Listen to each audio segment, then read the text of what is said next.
Friends, काफ़ी दिनों के बाद आपसे बातचीत हो पा रही है। मेरे घर के सामने सड़क पे काम हो रहा था, ओवरब्रिज का डिस्टर्बेंस काफ़ी था। तो आज कुछ पीस है, तो मैंने सोचा आपसे बात किया जा सके थोड़ा सा। इसके पहले लेक्चर्स में हमने डिस्कस किया था, हमने शुरू की थी पार्लियामेंट को। तो पार्लियामेंट का स्ट्रक्चर, उसका ऑर्गेनाइजेशन, उसकी मेंबरशिप क्वालिफिकेशन, वोटिंग, इन एस्पेक्ट पर हमने बात की थी। और विशेष चीज यही थी कि 12 मेंबर राज्यसभा में नॉमिनेटेड होते हैं और 2 मेंबर लोकसभा में होते हैं। ये नॉमिनेशन लोकसभा में जो होता है आर्टिकल 331 में होता है। इसके अलावा 330 आर्टिकल 330 में रिजर्वेशन भी होता है SC STs का। तो यहां तक हमने डिस्कस किया था। आज हम इसके आगे का एस्पेक्ट है जो क्वालिफिकेशन का है और डिस्क्वालिफिकेशन का है, क्योंकि मेंबर पार्लियामेंट का वही बन सकता है जो क्वालिफाइड हो। कॉन्स्टिट्यूशन में जो प्रोविजन दिए गए हैं, और ये जो प्रोविजन दिया गया है वो दिया गया है आर्टिकल 101 में। अभी आगे डिस्कस करते हैं आपको लेकर के। आर्टिकल 101 में जो क्वालिफिकेशन दी गई है, आर्टिकल 101 में नहीं बल्कि आर्टिकल 102 में, आर्टिकल 102 में क्वालिफिकेशन दी गई है। और इसमें पहली क्वालिफिकेशन तो यह है कि कोई भी ऐसा मेंबर चुनाव नहीं लड़ सकता जो ऑफिस ऑफ प्रॉफिट होल्ड करता है। ऑफिस ऑफ प्रॉफिट का मतलब होता है किसी गवर्नमेंट के एम्प्लॉयमेंट में है, उसको सैलरी और फैसिलिटीज गवर्नमेंट से मिल रही है। तो यहां पर इंपॉर्टेंट चीज यह है कि एक एक्ट बना हुआ है, ऑफिस ऑफ प्रॉफिट एक्ट 1959, जिसमें उनकी लिस्ट दी गई है जो लोग इस कैटेगरी में आते हैं और जो लोग इस कैटेगरी से बाहर हैं। तो ये एक्सक्लूजन लिस्ट है, कौन कौन से लोग ऑफिस ऑफ प्रॉफिट में नहीं आते, वो इस एक्ट में दिया गया है। और ये सूची बढ़ती जा रही है क्योंकि पॉलिटिकल मैटर होता है। और जो गवर्नमेंट एम्प्लॉय होते हैं टोटली, इसका एक क्राइटेरिया यही होता है कि जिनको कंसोलिडेटेड फंड ऑफ इंडिया से पेमेंट मिलता है उन्हीं को गवर्नमेंट एम्प्लॉय कहा जाता है। इसलिए आप जनरली देखें, जब तक डिस्क्वालीफाइड ना हो तब तक यूनिवर्सिटी के प्रोफेसर्स, म्युनिसिपल कॉर्पोरेशन के जो मेंबर्स हैं या स्टाफ है, या प्राइमरी स्कूल इंटर कॉलेज के जो टीचर्स हैं, स्टाफ है, वो लोग डिस्क्वालीफाइड नहीं होते, क्योंकि उनको सैलरी जो मिलती है वो एडेड मिलती है, ग्रांट नेट पर होते हैं। इसलिए डायरेक्टली उनकी सैलरी चूंकि गवर्नमेंट ऑफ इंडिया से नहीं आती, इसलिए ऑफिस ऑफ प्रॉफिट नहीं कहा जाता। इसके अलावा एक्सक्लूड किया गया है मिनिस्टर्स को। जो मंत्री का पद होता है उसे ऑफिस ऑफ प्रॉफिट से स्पेसिफिकली बाहर कर दिया गया है 1959 के एक्ट में, ऑफिस ऑफ प्रॉफिट एक्ट के 1959 में। तो जो जिसको बाहर करना है या जिसको रखना है वो एक्ट डिसाइड करेगा। इसमें इंपॉर्टेंट चीज ये है कि जो ऑफिस ऑफ प्रॉफिट के जो एडवांटेज जो लोग ले रहे हैं वो जरूरी नहीं कि एडवांटेज ले। अगर एडवांटेज ले, इंटाइटलमेंट भी है उनका है। जैसे मान लीजिए 2006 में जया बच्चन का केस आया था, जिसमें उन्होंने, मुलायम सिंह गवर्नमेंट थी यूपी में, जिसमें उन्होंने फिल्म कॉर्पोरेशन का चेयरमैन, राज्यसभा का मेंबर थी ही वो, इसके अलावा फिल्म कॉर्पोरेशन का चेयरमैन ही बना दिया था। तो क्वेश्चन ये था सुप्रीम कोर्ट के सामने, क्या ऑफिस ऑफ प्रॉफिट है? सो सुप्रीम कोर्ट ने कहा है, क्योंकि आपको पैसा सरकार से मिल रहा है, राज्यसभा का वेतन भी सरकार दे रही है, कंसोलिडेटेड फंड ऑफ इंडिया से, और फिल्म बोर्ड का पैसा भी सरकारी दे रही है। जया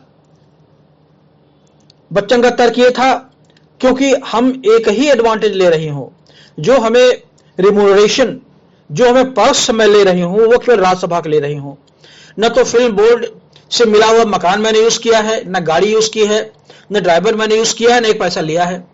तो सुप्रीम कोर्ट ने कहा नहीं लिया तो क्या हुआ, आप इंटाइटल्ड तो हैं। तो ऑफिस ऑफ प्रॉफिट में ऐसी सिचुएशन भी आती है जहां पर आपका इंटाइटलमेंट है, भले आपने नहीं लिया है लेकिन आप डिस्क्वालीफाई हो जाते हैं। तो आर्टिकल 102 के क्लास 1 में पहला डिस्क्वालिफिकेशन है ऑफिस ऑफ प्रॉफिट। तो ऑफिस ऑफ प्रॉफिट अगर आप एंजॉय कर रहे हैं तो आप चुनाव नहीं लड़ सकते हैं। न लोकसभा का, न दो विधानसभा का।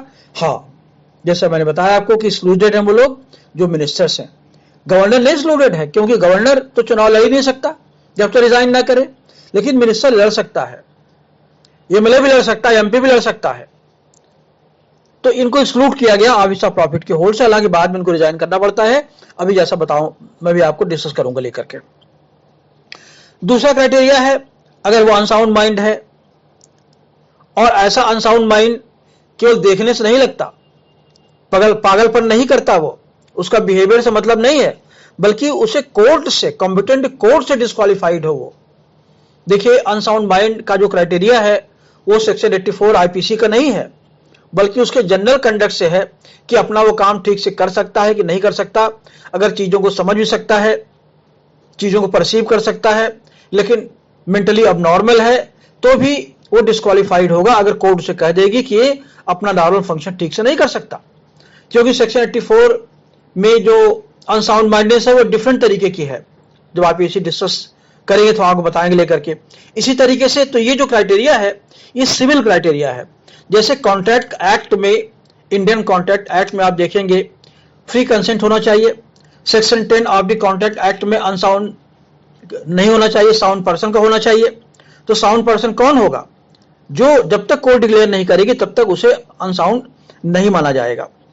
तीसरी है कंडीशन है, he should not be undischarged insolvent, मतलब वो किसी का पैसा मार के नहीं चले गए हैं, बिजली का बिल नहीं बकाया है, पानी टैक्स नहीं बकाया है, और सरकार कोर्ट में गई है, या जिसका पैसा आपने लिया उधार लिया है, कोर्ट में चले गए और पता लगा हमें ठन गोपाला हो गया, पैसा मेरे पास है ही नहीं, उसे कहते हैं इंसॉल्वेंट। तो खाली कहने से इंसॉल्वेंट नहीं होगा, बल्कि कोर्ट डिक्लेयर करेगी नहीं आप वास्तव में दिवालिया हो चुके हैं, पैसा आपके पास नहीं है। तो जब इंसॉल्वेंट हो गए तो उसकी कुछ डिस्क्वालिफिकेशन हो जाती है। एक डिस्क्वालिफिकेशन तो चुनाव नहीं लड़ सकते, दूसरा डिस्क्वालिफिकेशन है कि आप कॉन्ट्रैक्ट नहीं कर सकते, और इसी तरीके से बहुत सारी डिसएडवांटेजेस हैं जो लॉ में आपको मिलनी चाहिए थी और इंसॉल्वेंट होने की वजह से नहीं मिल सकती। देखिए, जो वर्ड यूज किया गया वो अनडिस्चार्ज इंसॉल्वेंट। तो अगर इंसॉल्वेंट हो गए हैं लेकिन पैसा किसी से लेकर उधार डाल दिया है तो फिर डिस्चार्ज सॉल्वेंट हो गए, इंसॉल्वेंट हो गए, तब आप चुनाव लड़ सकते हैं। जब पैसा बकाया हो तो कोर्ट कहती है कि अब आप इंसॉल्वेंट हैं, आपने अपना हाथ खड़ा कर दिया कि साहब मेरे पास पैसा नहीं है, तब आप फिर डिस्क्वालीफाई हो जाते हैं चुनाव लड़ने के लिए। और चौथा ग्राउंड है कि वो भारत का नागरिक नहीं रह गया हो या ना हो, या भारत का नागरिक होते हुए भी किसी दूसरे देश नागरिकता ले लिया हो, या एलिजियन शो कर रहा हो। और लास्ट जो पॉइंट है, कुल 6 डिस्क्वालिफिकेशन है जिसमें 5 मैंने आपको डिस्कस किए। जो छठा ग्राउंड है ये है डिस्क्वालिफाइड अंडर एनी, मतलब अगर पार्लियामेंट चाहे तो उसे और डिस्क्वालीफाई कर सकती है। तो पार्लियामेंट किसको डिस्क्वालीफाई करती है? आपने देखा कि 1951 में एक एक्ट बना हुआ है जिसे कहते हैं रिप्रेजेंटेशन ऑफ पीपुल्स एक्ट 1951। उसमें जब आप 100 देखेंगे, सेक्शन 7 देखेंगे, बहुत सारे सेक्शन, आर्टिकल सेक्शन 123 देखेंगे, तो कुछ कंडीशंस में मेंशन किया गया है कि जो लोग डिस्क्वालीफाई हो जाते हैं करप्शन के चार्ज पर, या क्रिमिनली प्रोसिक्यूटेड हैं और कन्विक्टेड हो गए हैं, तो उनको अगर ये जो पनिशमेंट है 3 साल से ऊपर है तो फर्दर वो 5 इयर्स के लिए डिस्क्वालीफाई हो जाते हैं चुनाव लड़ने के लिए। जैसे भी आपने देखा कि चारा घोटाला केस में कन्विक्शन हुआ था लालू प्रसाद यादव का। तो इस तरीके के लोग चुनाव नहीं लड़ सकते जो अदरवाइज डिस्क्वालीफाइड है। तो जो क्रिमिनली कन्विक्टेड है और जिनका रिप्रेजेंटेशन ऑफ पीपुल्स एक्ट में, जनप्रतिनिधित्व अधिनियम में जो चुनावी करप्शन के बेसिस पर जिनको कन्विक्शन किया गया है। तो ये जो क्लासेस दिए गए हैं, 5 क्लासेस दिए गए हैं, 5 ग्राउंड पर आपको चुनाव लड़ने से रोका जा सकता है। लेकिन अब हमारा प्रश्न यहां खड़ा होता है, ये लोग तो डिस्क्वालीफाइड है आर्टिकल 102 में, लेकिन अब अगर मान लीजिए कोई आदमी चुनाव लड़के आ गया इस कैटेगरी में, हम उसकी बात करने जा रहे हैं। 102 में चुनाव लड़ नहीं सकते आप, लेकिन अब आप आ ही गए हैं गलत तरीके से, तो कहां जाएंगे? तो इसके लिए आप देखेंगे कि आपके लिए फोरम केवल हाई कोर्ट होता है चुनावी जो डिस्क्वालिफिकेशन ले डाउन करने के लिए। और इलेक्शन ट्राइब्यूनल होता है, इसके बाद हाई कोर्ट होता है सीधे। तो वहां पर नहीं जा रहे हैं अभी लेकर के, हम केवल कॉन्स्टिट्यूशन पे आ रहे हैं। तो कॉन्स्टिट्यूशन पे जो प्रोविजन दिया गया है, हम इस एंगल डिस्कस करना चाह रहे हैं कि जो डिस्क्वालिफिकेशन हो जाती है, एक तो डिस्क्वालिफिकेशन मैंने गिनाई आपको कि आप चुनाव नहीं लड़ सकते, लेकिन ऐसे डिस्क्वालिफाइड लोग अगर चुनाव लड़ लेते हैं या अदर कैटेगरी की जो डिस्क्वालिफिकेशंस हैं जो अभी डिस्कस करने जा रहे हैं, पार्लियामेंट में जो बैठे हुए हैं उनका क्या होगा। तो ऐसे डिस्क्वालिफिकेशन के लिए हम जो क्लासिफिकेशन करते हैं दो तरीके से करते हैं। पहली कैटेगरी, देखिए डिस्क्वालिफिकेशन का मतलब होता है जब आप डिस्क्वालीफाई हो गए तो आपकी मेंबरशिप चली गई पार्लियामेंट से या विधानसभा में, और वो पोस्ट वैकेंट हो गई और इलेक्शन कमीशन उसका विज्ञापन निकाल सकता है, बाई इलेक्शन करवा सकता है। तो आप चूंकि डिस्क्वालीफाई हो गए इसलिए दोबारा चुनाव तो आप लड़ नहीं सकते, लेकिन और लोग उसके चुनाव लड़ सकते हैं, उसको वैकेंट मानते हैं। तो यहां सवाल जो आता है, प्री में सवाल आता है कि किन कंडीशन में ऑप्शन दिया रहेगा। मान लीजिए कि कहां कहां वैकेंसी अपने आप हो जाती है पार्लियामेंट में, कौन कौन सी डिस्क्वालिफिकेशन ऐसी होती है जहां वैकेंसी अपने आप होती है बिना डिक्लेयर किए हुए। और दूसरे क्वेश्चन बन सकता है ऐसी कौन कौन से सिचुएशन से जहां पर पार्लियामेंट की वैकेंसी हो जाती है जब मेंबर्स डिस्क्वालीफाई कर दिए जाते हैं। इसका मतलब यह हुआ कि दो कैटेगरी हुई डिस्क्वालीफाइड मेंबर्स की। एक कैटेगरी तो वो हुई जहां पर मेंबर अपने आप डिस्क्वालीफाइड हो गए और प्रेसिडेंट ऑफ इंडिया को या किसी सदन के हेड को, स्पीकर को, चेयरमैन को कुछ करना नहीं पड़ता। तो ऐसी सिचुएशन जो हम डिस्कस करने जा रहे हैं तो दो क्लासिफिकेशन में करेंगे। एक तो वो ऐसी सर्कमस्टांसेस जहां पर ऑटोमेटिकली वैकेंसी क्रिएट हो जाती है, ऑटोमेटिक डिस्क्वालिफिकेशन हो जाती है मेंबर्स की। क्योंकि देखिए आर्टिकल 101 में साफ लिखा गया है कि, खैर इसमें अभी इसके साथ आएंगे। तो पहली जो कैटेगरी बता रहा हूं मैं आपको कि एक तो वैकेंसी अपने आप क्रिएट होती है, तो उसमें कैटेगरी जब हम इसको डिस्कस करने जाएंगे तो आर्टिकल 101 पे जाएंगे। आर्टिकल 101 में लिखा गया है कि कोई भी व्यक्ति दो हाउसेस का एक साथ मेंबर नहीं हो सकता, चाहे लोकसभा राज्यसभा हो, चाहे दो विधानसभा हो, चाहे एक लोकसभा हो विधानसभा हो, चाहे एक राज्यसभा हो विधानसभा हो। एक बार में कोई व्यक्ति एक ही मेंबरशिप ले सकता है, ये लिखा गया है आर्टिकल 101 में। तो डिस्क्वालिफिकेशन की पहली कैटेगरी आ रही है आर्टिकल 101 में। तो आर्टिकल 101 में क्लास 2 में जो जब हम जाएंगे तो देखेंगे कि डिस्क्वालिफिकेशन तीन तरीके से हो गई ऑटोमेटिकली। पहला तरीका तो ये हो गया कि जब आप दोनों हाउसेस के मेंबर एक साथ हो गए, और आर्टिकल 101 में लिखा गया है क्लास 1 में कि आप एक साथ दो हाउस के मेंबर हो नहीं सकते। तो पहली डिस्क्वालिफिकेशन जो वैकेंसी ऑटोमेटिकली क्लियर हो जाएगी जब आप एक साथ दो हाउसेस के मेंबर हो जाएंगे, और आपको ऑप्शन देना पड़ता है जो जनप्रतिनिधित्व अधिनियम में दिया गया है, जब आप पढ़ेंगे सेक्शन 69 से लेकर के 70 तक में। और प्रेसिडेंट ने रूल भी बनाया है 1950 में, उसे कहते हैं prohibition of simultaneous membership rule 1950, जिसमें लिखा गया है कि अगर दो हाउसेस के मेंबर एक साथ एक व्यक्ति को मिल जाती है उसे, तो एक मेंबरशिप उसे छोड़ना पड़ता है। तो कैसे छोड़ना पड़ता है? जो दिया गया है रूल में कि आप अगर लोकसभा या राज्यसभा के मेंबर हैं, एक भी इलेक्ट हो जाते हैं, तो एक को आप 10 दिन के भीतर भीतर इलेक्शन कमीशन को डिक्लेयर करिए, कम्युनिकेट करिए कि हमारा इलेक्शन हो गया है लोकसभा में, अब राज्यसभा से मैं हटना चाहता हूं। एक तरीका तो ये हुआ। या अगर आप मेंबर हैं विधानसभा के, इलेक्ट हो गए हैं, उसके लिए टाइम होता 14 दिन का। तो 10 दिन और 14 दिन के भीतर भीतर आपको इलेक्शन कमीशन को डिक्लेयर करना पड़ता है, कम्युनिकेट करना पड़ता है, मैसेज देना पड़ता है कि मैं इलेक्शन एक हाउस में विक्ट्री हमारी हो गई है और जहां दूसरा मेंबर है मैं इसको रिनाउंस करना चाहता हूं। लिख करके मैसेज आप देंगे, वो मैसेज रिकॉर्ड होगा, और जिस दिन से आपका मैसेज जाएगा, पहुंचेगा, उसी दिन से आपकी मेंबरशिप, जिस दिन आप मैसेज भेजेंगे पहुंचेगा भी नहीं, उसी दिन से आपकी मेंबरशिप खत्म हो जाएगी।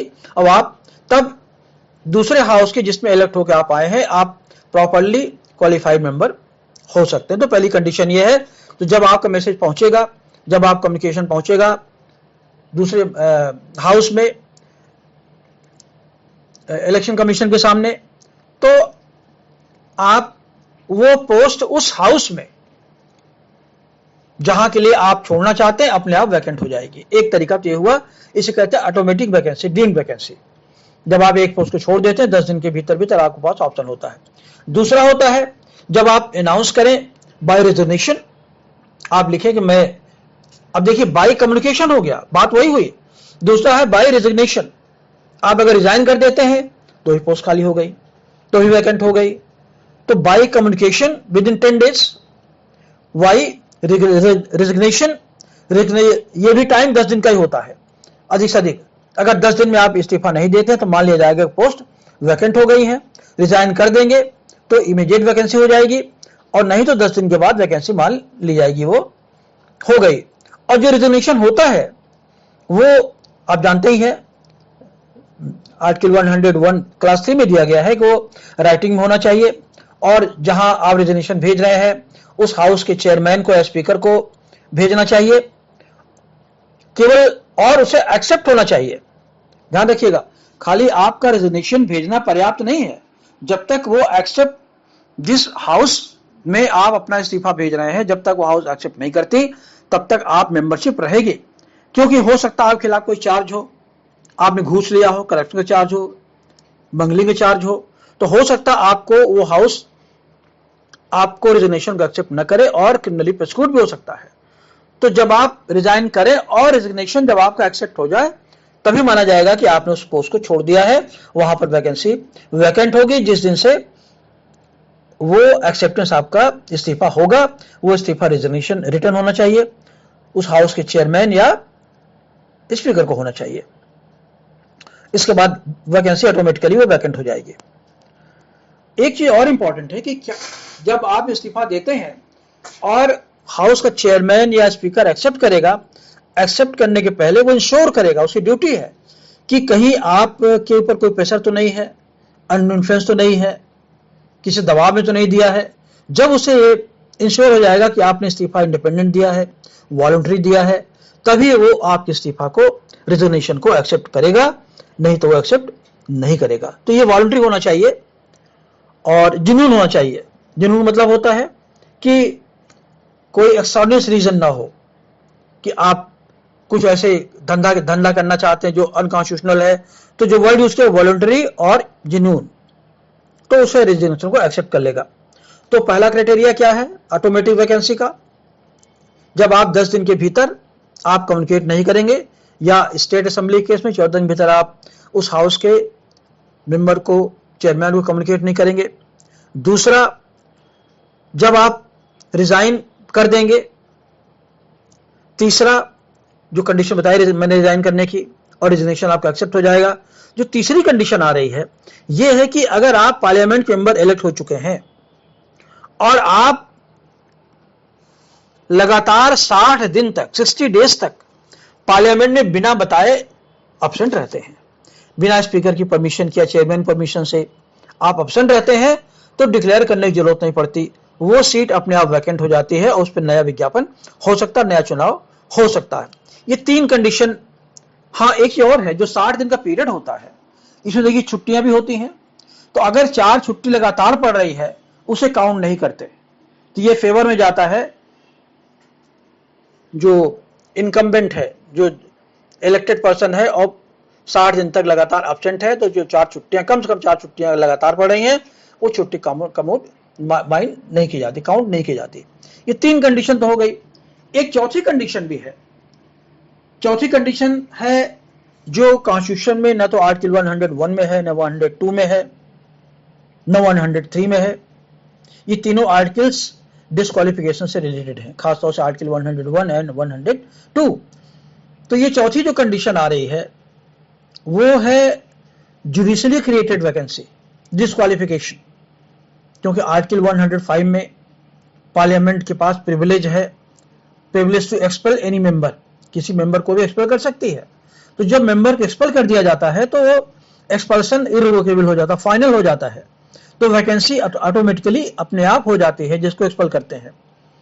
ये जजमेंट दिया गया है Raja Rampal versus honourable speaker Lok Sabha 2007 का केस है।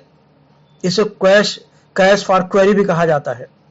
अगर आपको कुछ याद हो, कुछ पढ़ा हो, तो ये वो मामला है जब 11 मेंबर थे पार्लियामेंट के, कुछ लोकसभा के, कुछ राज्यसभा के, जिनका स्टिंग ऑपरेशन आज तक ने किया था, और स्टिंग ऑपरेशन में पाया उनके घरों में, उनके ऑफिस में।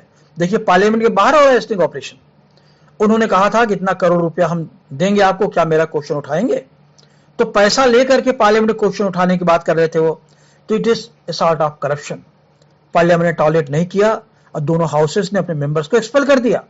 तो सुप्रीम कोर्ट में जब मैटर आया तो उनका तर्क ये था कि क्योंकि ये कांड जो हमारा स्टेटमेंट था वो ये पार्लियामेंट के बाहर का था, अंदर तो है नहीं। तो सुप्रीम कोर्ट ने कहा चाहे बाहर भी आपने कोई स्टेटमेंट दिया है, लेकिन जिसका इंपैक्ट पार्लियामेंट में पड़ता है वो पार्लियामेंट्री प्रिविलेजेस में कवर होगा, आर्टिकल 105 में। और पार्लियामेंट के पास तमाम पावर्स हैं, including right to power to expel you. तो 11 मेंबर्स को पार्लियामेंट एक्सपेल कर दिया और 11 पोस्ट खाली हो गई, कुछ राज्यसभा में, कुछ लोकसभा में। ये 4 कंडीशन है जहां पर वैकेंसी ऑटोमेटिक हो जाती है, बिना किसी के इनिशिएटिव के, बिना प्रेसिडेंट को या स्पीकर को लाइमलाइट में लिए हुए। अब दूसरा जो क्लासिफिकेशन उसमें 2 कैटेगरी हो गई। एक कैटेगरी हो गई जहां पर प्रेसिडेंट डिक्लेयर करता डिस्क्वालिफिकेशन, प्रेसिडेंट। और प्रेसिडेंट कब करेगा? प्रेसिडेंट की पावर वहां आती है जहां 102 में जो कंडीशन दी गई है, जो 5 कंडीशन दी गई है, उसमें से कोई डिस्क्वालिफिकेशन आपके ऊपर लाई जाती है। मतलब अनसाउंड माइंड है, ऑफिस ऑफ प्रॉफिट है, दूसरे की नेशनलिटी ले ली है, अनडिस्चार्ज सॉल्वेंट है, ये सारी कंडीशन आती है। तो जब 102 में आप डिस्क्वालिफाइड हैं, आपको चुनाव नहीं जीतना चाहिए था, चुनाव लड़ना भी नहीं चाहिए थे, लेकिन लड़के आ गए, तब क्या होगा? तब प्रेसिडेंट को पावर होती है कि आपको डिस्क्वालीफाई करे। ये पावर कहां दी गई है? अगर आर्टिकल 102 में डिस्क्वालीफाइड है तो पावर प्रेसिडेंट को दी गई है आर्टिकल 103 में कि प्रेसिडेंट आपको डिस्क्वालीफाई कर सकता है। लेकिन आर्टिकल 103 में साफ साफ कहा गया है कि प्रेसिडेंट अपनी इस पावर का, मतलब डिस्क्वालीफाई करने की पावर का यूज केवल इलेक्शन कमीशन की ओपिनियन की बेसिस पे कर सकता है। मतलब डिस्क्वालीफाई करने के पहले इलेक्शन कमीशन को ओपिनियन लेना जरूरी है, और ओपिनियन कमीशन की जो एडवाइस होगी, जो उसकी काउंसलिंग होगी, उसका जो रिकमेंडेशन होगा, वो प्रेसिडेंट पर बाइंडिंग होगा। अगर इलेक्शन कमीशन ने कहा कि हाँ ये डिस्क्वालीफाइड कर दीजिए इनको, तब डिस्क्वालीफाइड हो जाएंगे। तब आप इंपॉर्टेंट क्या चीज है, आर्टिकल 103 में भी इलेक्शन कमीशन आ रहा है, जबकि इलेक्शन कमीशन रोल को चुनाव कराने तक है। लेकिन चुनाव कराने के बाद भी अगर गलत चुनाव लड़के आ गए हैं तो इलेक्शन कमीशन रिकमेंड कर सकता है प्रेसिडेंट को कि इनको अभी भी डिस्क्वालीफाई कर दीजिए, इनको मेंबरशिप से हटा दीजिए। तो उनकी एडवाइस प्रेसिडेंटली बाइंडिंग है, और अगर रिकमेंडेशन इलेक्शन कमीशन करता है तो अकॉर्डिंगली प्रेसिडेंट की ड्यूटी बनती है कि वो उसे डिस्क्वालीफाई कर दे। प्रेसिडेंट को उसे रिफ्यूज करने की पावर नहीं होती या रिकंसिडर करने की पावर नहीं होती। आप यहां देखेंगे, एक जब हम आर्टिकल 74 की बात कर रहे थे प्रेसिडेंट के मामले में कि काउंसिल ऑफ मिनिस्टर्स का एडवाइस पर राष्ट्रपति काम करता है, तो आर्टिकल 74 में ओपिनियन कैबिनेट की होती है, लेकिन 103 में जो ओपिनियन होती है वो इलेक्शन कमीशन को होती है। और 74 में, आर्टिकल 74 में अगर मिनिस्टरियल एडवाइस पे प्रेसिडेंट को एक्ट करना होता है तो कुछ कंडीशन में वो बिल एक्ट उस एडवाइस को रिकंसिडर करने के लिए मिनिस्टर को कर भी सकता है। लेकिन आर्टिकल 103 में जब डिस्क्वालिफिकेशन की बात आती है, इलेक्शन कमीशन की एडवाइस बाउंडिंग हो गई और प्रेसिडेंट के पास कोई पावर नहीं है कि वो उसे रिकंसिडर करने के लिए कर सके। तो 103 में यह पावर दी गई है। एक और डिस्क्वालिफिकेशन है, तो एक तो जगह राष्ट्रपति डिक्लेयर करता है, दूसरा है किसी हाउस का चेयरमैन और स्पीकर। ये पावर दी गई है। आप देखेंगे ये जो आर्टिकल 102 में पैरा नंबर 2 में डिक्लेयर कर दिया गया, बाद में जोड़ा गया है। ये 52nd अमेंडमेंट में जो 10th शेड्यूल जोड़ा गया था एंटी डिफेक्शन, जिसके आधार पर लॉ बना है डिफेक्शन को रोकने के लिए, और उसी अकॉर्डिंगली आर्टिकल 102 क्लास 2 जोड़ दिया गया है कि अगर कोई व्यक्ति एंटी डिफेक्शन लॉ में भी डिस्क्वालीफाई होता है। तो एंटी डिफेक्शन लॉ में अगर कोई डिस्क्वालीफाई होगा तो चेयरमैन करेगा या स्पीकर करेगा, ये पावर स्पीकर को होती है। तो स्पीकर और जो स्पीकर या चेयरमैन इस पावर को यूज करेगा वो केवल उस पॉलिटिकल पार्टी के विप के या पॉलिटिकल पार्टी के जो चीफ होता है उसके रिकमेंडेशन पे करेगा, अपने आप नहीं कर सकता, लेकिन करेगा स्पीकर या चेयरमैन। अगर राज्यसभा में तो राज्यसभा का चेयरमैन है, अगर लोकसभा तो लोकसभा का स्पीकर है। तो जब वो स्पीकर ने उसको डिस्क्वालीफाई कर दिया तो डिस्क्वालीफाई हो गया। तो आर्टिकल 102 में आपने देखा कि डिस्क्वालिफिकेशन दो तरीके से हुई। एक तो जो आर्टिकल 121 में दी गई है अनसाउंड माइंड एक्सेट्रा, दूसरा आर्टिकल 100 क्लास 2 में by anti defection law, by anti defection not defection की वजह से। तो आर्टिकल 103 में राष्ट्रपति को पावर दी गई है और आर्टिकल 102 में ही एंटी डिफेक्शन एक्ट 1986 में अलग से एक्ट बना है, या यूं कहिए 10 शेड्यूल में जो पावर दी गई है वो दी गई है स्पीकर को या चेयरमैन को। तो ये चार कंडीशन जो मैंने डिस्कस की, पहला तो ये कि अगर आप कम्युनिकेट नहीं करते 10 या 14 दिन के भीतर, दूसरा अगर आप रिजाइन नहीं करते, तीसरा अगर आप 60 दिन तक एब्सेंट रहते हैं लगातार, चौथा आपको एक्सपेल कर दिया गया है हाउस से। तो चार कंडीशन में वैकेंसी ऑटोमेटिक हो जाती है और आपका डिस्क्वालिफिकेशन के लिए किसी और अथॉरिटी की, किसी और डिक्लेरेशन की, चाहे राष्ट्रपति हो, चाहे हाउस का चेयरमैन या स्पीकर हो, उसकी जरूरत नहीं होती, या इलेक्शन कमीशन ही क्यों ना हो। लेकिन दूसरी कंडीशन है, जो डिस्क्वालिफिकेशंस दी गई हैं उनके लिए राष्ट्रपति को डिक्लेरेशन देना पड़ता है, राष्ट्रपति को डिक्लेयर करना पड़ता है अंडर आर्टिकल 103 में on the recommendation of the election commission.